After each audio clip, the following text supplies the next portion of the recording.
दोस्तों नमस्कार।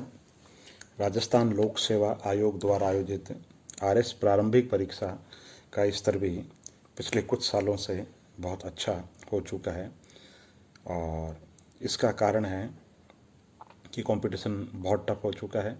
और राजस्थान लोक सेवा आयोग में कुछ चेयरमैन ऐसे आए जिन्होंने गुणात्मक स्तर पर काफ़ी सुधार कर दिया। तो अब राजस्थान लोक सेवा आयोग की जो प्रारंभिक परीक्षा है या अन्य कोई परीक्षाएं हैं उनमें स्तर बहुत ही अच्छा हो चुका है। तो आपको बहुत अच्छे तरीके से पढ़ना पड़ेगा और एक उचित रणनीति बनानी पड़ेगी आपको कि कैसे तैयारी की जाए।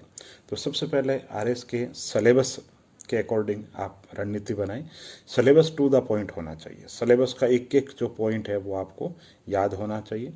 इसके अलावा पिछले सालों के जो प्रश्न पत्र है उनका आप एनालिसिस करो। आप देखो कि राजस्थान के भौगोलिक विभाजन में क्या पूछा जा रहा है, राजस्थान की सांस्कृतिक परंपरा में क्या पूछा जा रहा है, राजस्थान की अर्थव्यवस्था में क्या पूछा जा रहा है और जो समसामयिक जो मुद्दे हैं उन पे क्या पूछा जा रहा है और पेपर का जो ट्रेंड है वो ट्रेंड कैसा है, किस मुद्दे पर सवाल कैसे पूछे जा रहे हैं। तो सबसे पहले पिछले सालों के जो प्रश्न पत्र, मैं तो ये कहूँगा कि राजस्थान लोक सेवा आयोग ने अभी तक जितनी भी परीक्षाएं पिछले 5 सालों में जो आयोजित की है उनके सब के प्रश्न पत्र आप ऑनलाइन भी उपलब्ध है, आरपीसी की वेबसाइट पे उपलब्ध है। तो आप देखो उनको और उनको सॉल्व करो। तो उससे क्या होगा, एक तो पिछले सालों के जो प्रश्न पत्र है बहुत ज़्यादा रिपीट कर दिए जाते हैं। राज्य लोक सेवा आयोग में प्रश्न पत्र नए बनाने की बजाय एक ट्रेंड सा है कि पिछले सालों में जो सवाल पूछे जा रहे हैं, चाहे प्रारंभिक परीक्षा की बात हो चाहे मुख्य परीक्षा की बात हो, या तो सवाल रिपीट हो जाते हैं या उनके इर्द गिर्द ही सवाल पूछ लिए जाते हैं। तो इसलिए बहुत ज़रूरी है। फिर नोट्स बनाना बहुत ज़रूरी दोस्तों में। प्रारंभिक परीक्षा और मुख्य परीक्षा दोनों में नोट्स की बहुत भूमिका है। तो नोट्स कैसे बनाएं? नोट्स में दोस्तों मेरा ऐसा मानना है कि कोई एक टॉपिक लिया आपने, मैं एक उदाहरण देता हूँ हर जगह कि नियंत्रक महालेखा परीक्षक है ना। तो नियंत्रक महालेखा परीक्षक पद कहाँ से लिया गया है, किस अधिनियम के तहत लिया गया है, प्रथम सीएजी कौन, वर्तमान कौन, अनुच्छेद 148 149 150 क्या कहता है और नियंत्रक महालेखा परीक्षक के कार्य क्या है और उसकी आलोचना कौन करता है। तो नियंत्रक महालेखा परीक्षक हो गया आपका। अब अलग अलग किताबों से नियंत्रक महालेखा परीक्षक को आप मत पढ़ो, एम लक्ष्मीकांत को आधार मान रखा है तो उनसे पढ़ लो। और कोई नई चीज़ लगे आपको, है ना, पहली बात तो आप उस एक किताब के अलावा मेरा तो ये मानना है कि आप ज़्यादा पढ़ो ही मत है। फिर भी अगर आप नहीं मान रहे हैं तो आप जो भी आपको नई चीज़ मिलती है तो आप उसके अंदर वो चीज़ आप ऐड कर सकते हो। तो पाठ्यक्रम इस तरीके से 1857 की क्रांति है तो 1857 की क्रांति केंद्र कहाँ है, किसने नेतृत्व किया, अफसर कौन था। तो इस तरीके से एक लिस्ट बना लीजिए ताकि आपको बार बार पढ़ना नहीं पड़े। दोस्तों बड़ा मुश्किल होता है कि एक जो पढ़ा हुआ मटेरियल है उसको बार बार पढ़ो, जबकि होना क्या चाहिए, पढ़ो, आप नोट्स बनाओ। दूसरी बार वो जो नोट्स है 100 पेज के नोट्स को 90 पेज में कर दो, 90 पेज के जो नोट्स है उसको 80 कर दो। दिन प्रतिदिन उनकी और समरी करते जाओ और ज़्यादा शॉर्ट के अंदर नोट्स को करते रहोगे तो ज़्यादा किताबें पढ़ने का तो कोई मतलब ही नहीं है। तो प्रारंभिक परीक्षा की अगर बात करें तो कम किताबें पढ़ो। जैसे आप लक्ष्य गाइड की मदद ले सकते हैं। लक्ष्य अगर आपको बड़ी लगती है तो आप दिनेश शर्मा पुष्पा शर्मा जो पुस्तक है उसकी मदद ले सकते हैं। और इन दोनों के अलावा अगर मैं कहता हूँ सबसे अगर सर्वोत्तम जो मार्ग है मेरी दृष्टि से तो राजस्थान हिंदी ग्रंथ अकादमी की पुस्तकें जैसे जय सिंह नीरज राजस्थान की सांस्कृतिक परंपरा, एच.एम. सक्सेना राजस्थान का भूगोल और राजस्थान जनसंपर्क निदेशालय द्वारा प्रकाशित सुजस और राजस्थान बोर्ड की पुस्तकें सबसे अच्छी प्रमाणिक आधार तो ये है, आपको पढ़ना चाहिए।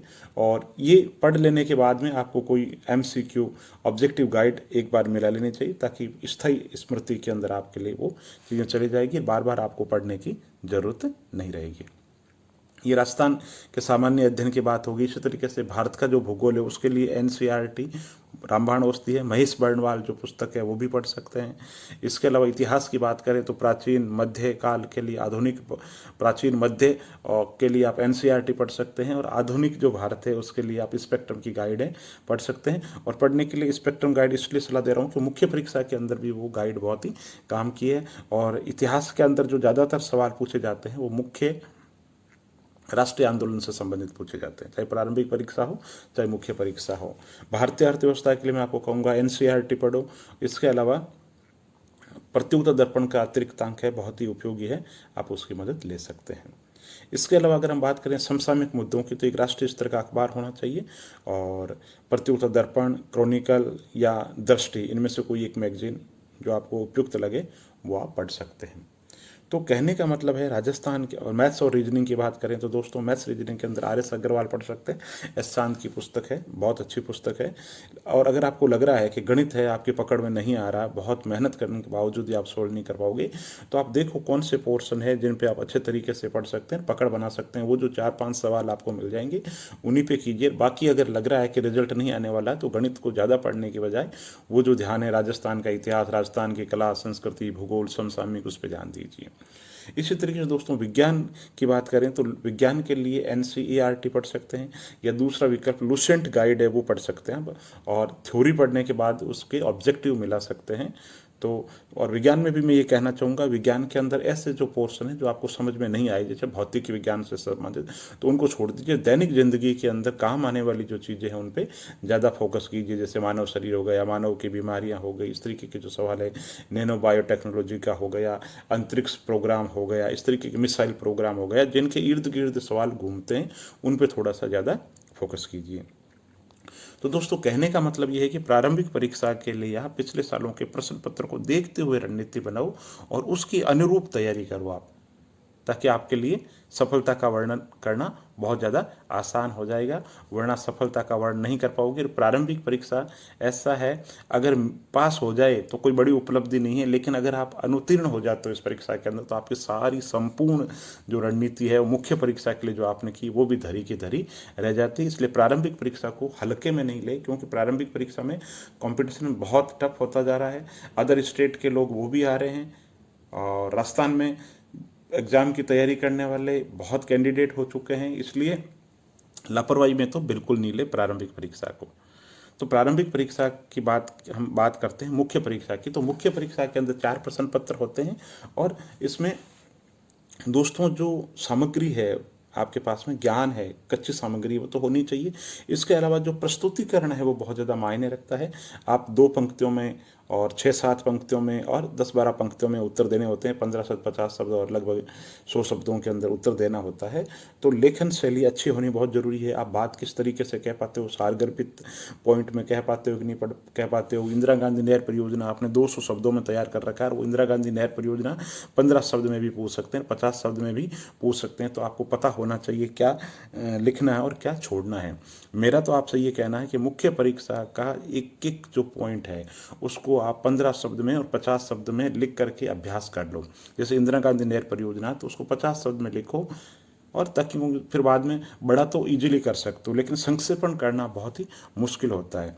तो चाहे बहुउद्देश्य परियोजना हो, चाहे राजस्थान के प्रजामंडल हो, राजस्थान का नेशनल मूवमेंट हो, 1857 की क्रांति हो, बिजोलिया किसान आंदोलन हो, या राजस्थान की अर्थव्यवस्था की प्रमुख संस्थाएं, प्रमुख योजनाएं हो, कोई भी हो, मतलब कहने का मतलब आप उसको लिख लो कि अधिकतम सवाल जो पूछा जा सकता है उसकी क्या लिमिटेशन है वो आपको पता है। अब उसको आप शॉर्ट्स के अंदर तैयार कर लो। जैसे रिको है, तो रिको की स्थापना कब की गई, रिको का पूरा नाम क्या है, रिको के द्वारा उद्योग श्री योजनाएं चलाई जा रही है, रिको के अलावा बड़ी औद्योगिक इकाइयों को दीर्घकालीन ऋण देने के लिए कौन कौन सी स्कीम चलाई जा रही है, दिल्ली मुंबई इंडस्ट्रियल कॉरिडोर के अंदर क्या है, रिको कौन कौन से पार्क बना रहा है, तो उसको आप 50 शब्द के अंदर लिख लो, ताकि बड़ा उत्तर पूछे तो भी आपके लिए लिखना आसान हो। और हर टॉपिक को 15 शब्द में और 50 शब्द में लिख करके तैयार कर लो, ताकि परीक्षा में लिखते समय आपके समय की बचत होगी। RS मुख्य परीक्षा में होता है क्या, टाइम मैनेजमेंट दोस्तों बहुत एक बड़ी चुनौती है। हमें आता बहुत है, लेकिन उसको टू द पॉइंट सारगर्भितता के साथ में लिखना अपना आप में एक बहुत ही चुनौती है। जैसे आपसे अभी कहा जाए कि राजस्थान में राष्ट्रीय साहित्य, नेशनल इंटीग्रेशन का जो भाव है राजस्थानी साहित्य में, वो कैसे है, किस रूप में है, तो दोस्तों आप मान करके चलिए आपके पास में 10 मिनट का समय है, आपको 5 भी राइटर याद नहीं आएंगे। तो इस चीज़ की घर से तैयारी करके जाओगे तभी हो पाएगा। नहीं तो क्या होता है, हम जो कहते हैं कि नंबर आते नहीं हैं, जबकि हम मुख्य परीक्षा में उत्तर में सर्वांगपूर्ण रूप से चीज़ें लिख ही नहीं पाते हैं। टीचर के पास में जो 10 पॉइंट है, हमने 10 पॉइंट लिखे ही नहीं है, हमने पॉइंट ही 5 लिखे हैं, तो 5 में से फिर क्या नंबर आएंगे। तो आरएस मुख्य परीक्षा के लिए मान करके चलो कि सतही ज्ञान के वहाँ पर एक बात क्लियर है कि सतही ज्ञान के बिल्कुल अंक नहीं दिए जाएंगे। कोई भी टॉपिक है, आप ये सोच रहे हो कि मैंने कुछ लिख दिया, जूनागढ़ के बारे में लिख दिया, नहीं।